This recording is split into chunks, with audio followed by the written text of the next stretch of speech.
Ladies and gentlemen, good morning. Welcome to Skyman TV, the tallest man in Black Africa. Today, I want us to look at the abrupt crossing of the Kenya Somalia border in politics. You're about to make bladders. There are about to be goofs here and there. And William Samoei Ruto's government has been making bladder after bladder after bladder.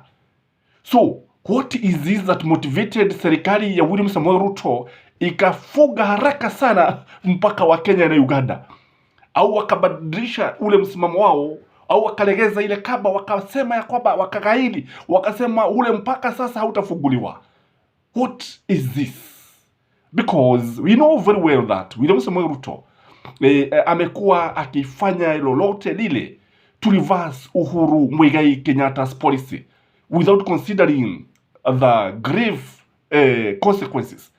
Unajua masuala mengine yanafaa kwenda zaidi ya siasa.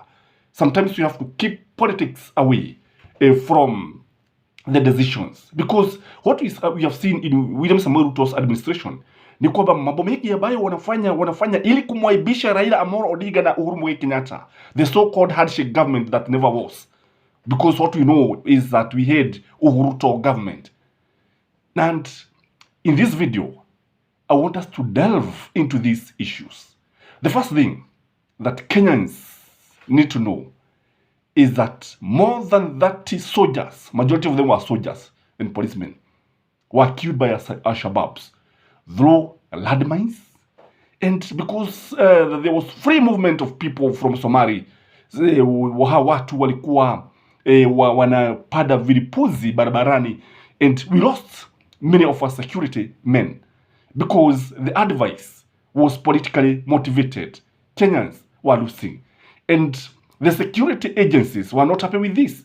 The security agencies in William Samoei Ruto's government, truth be told, were not happy with what was happening here. And the security advisors advised the president, advised the security agencies that what we are doing was wrong. The second thing is because of the infiltration of the Al-Shabaab. You know, politics is a game and war is an art. Kusema ukweli, Al-Shabaab walikuwa wameanza kupenyeza katika nchi ya Kenya. And you see, because they were free to come to Kenya, and some of them were getting even IDs, it was very easy for them to get information. It was very easy for them even to infiltrate our security agencies. Indeed, because they were getting IDs, identity cards, ilikuwa rahisi hata kupata kazi wengi. If, for instance, KDF was to recruit, what would prevent Al-Shabaab from being recruited by the military?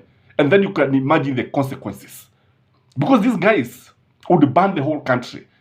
So William Samoei Ruto need to be very, very careful. And those people who advise William Samoei Ruto, the security advisors, need to be very, very careful with whatever they are doing with the security of this nation.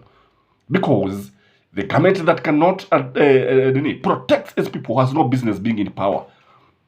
The other thing ni kwamba sukari ya magedo, nguo za magedo, magari ya magedo yalikuwa yanapenyezwa kuingia nchini Kenya bila kulipa ushuru. Walikuwa na kwepa, hawakuwa nalipa.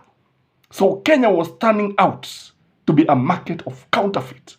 Kenya was being turned into a market whereby stolen goods from Britain, magari kutoka wilaya katika bara ya Europa, Marekani, mashariki ya bari, or ukipenda the Far East, was finding its way into the Kenyan market. And there was a lot of gambling in the economic sector when it comes to the geopolitics. Again, America raised an alarm. None other than the American ambassador alianza kulalamika, akasema we need to be careful. Ladies and gentlemen, we are getting it wrong here. And he raised the alarm. And I knew it was just a matter of time before the American embassy issued a travel advisory to its citizen. Na huo ni ukweli wa mambo. Na unajua Kenya na ulimwengu kwa jumla, there's no way you can run away from the politics of America. That is the truth of the matter. Especially a country like Kenya, whereby utaona mataifa mengi they are very much interested with what is happening in Kenya. So American embassy and American government raised the alarm and told William Samoei Ruto, Mr. President, you ban your country. Mr. President, you are risking too much, and the border will be closed abruptly. Again, there is also the issue of politics. William Samoei Ruto was advised, keep away, put politics aside, and protect your people. Don't look at UHURU Kenyatta. Don't look at Raila Amolo Odinga. Focus on service delivery. Focus on protecting your people. You are bringing politics too much, and you are getting it wrong. That is what the president was advised. Again, there was also the issue of the intelligence information. You know, Al-Shabaab are deadly, truth be told. Al-Shabaabs are murderers. Al-Shabaab are lethal. The intelligence may have been given to the government that these people, the Al-Shabaab, are entering the country in doves. They are, and unajua wanatembea mmoja mmoja, wanapenyeza, wanaigia, wengine wanaigia kwa poda, wengine kwa vigali. It becomes very, very tricky when you open the borders. So when you open the borders to Al-Shabaab, what are you telling Kenyans? Why are you risking the lives of innocent Kenyans who have nothing to do with your politics with UHURU Kenyatta and Raila Amolo Odinga? Why? Why should Kenyans suffer because of this? So the information was, the intelligence information could have been that these people are penetrating the country. This and unafikiri sasa watu wakiwa, they have many cells in Lamu, and even Wajir was suffering, Garissa was suffering, all the countries, the towns in northeastern were suffering.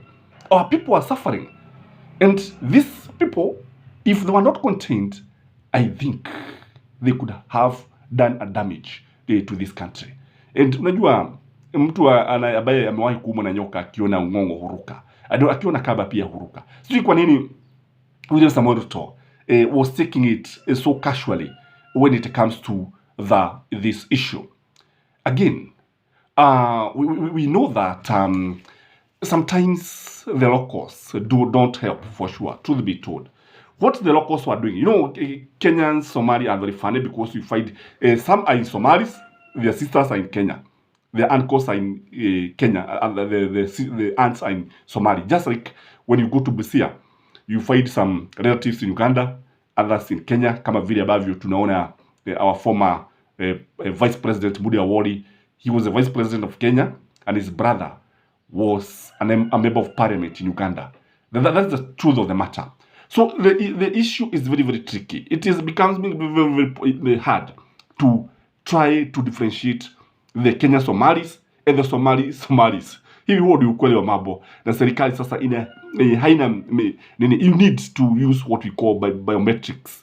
If they use the biometrics to identify the Somalis and Kenyans in general, that would have been better. Again, I believe the issue of Duale. Duale is the cabinet secretary who is in charge of internal security, of the security of this country. This is a man who is in charge of the military. This is the man in charge of defense. He's a CS defense. And he was failing, truth be told. And I think when William Samoei Ruto gave him the job, kulikuwa na labda alikuwa fikiria kwamba kwa sababu yeye ni Msomali angeweza kukabiliana na swala hili. And I understand there were celebrations in Somali when Duale was appointed the CS defense. Why do you think there were celebrations in Somali and not in Kenya? Because they knew that this is their brother. And the fact that Duale has been very sympathetic to the Somali, unakumbuka wakati wa UHURU Kenyatta alikuwa anasema kwamba wa Somali wanaonewa na mambo kama hayo. Lakini truth be told, we are all Kenyans. Whether Kenyan Somali, whether Kikuyus, Kalenjin, Luos, we are all Kenyans. That is the truth of the matter. But when the security of a nation is threatened, when the borders become njia za panya za kuleta vifaa vya magendo, wakati ambapo mpaka unakuwa ni njia ya kuleta magaidi, basi mipaka hiyo haina budi kufungwa. I would advise the government in the future, the security of our people comes first before the politics of the whatever you are doing, because you cannot continue risking the lives of Kenyans. And next time you do that, I think you are likely to pay a heavy price. Put politics aside, and may justice be assured and defender. Have a blessed day. Bye-bye.